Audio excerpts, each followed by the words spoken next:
In this guide, I'm going to be showing you how to enable stock roundups on Cash App.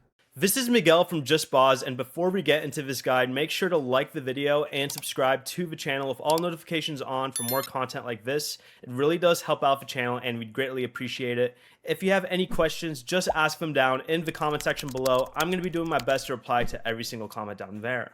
First, open Cash App, then tap the Money tab in the bottom left corner of the screen, then scroll down and select Bitcoin. Scroll down and select the option for Bitcoin Roundups, and from the Roundups page, choose the option to invest your spare change into stocks. Select the stock you want your roundups invested in, then follow the prompts to turn it on, and once enabled, eligible Cash App card purchases will be rounded up to the nearest dollar, and a spare change will automatically be invested in the stock you selected.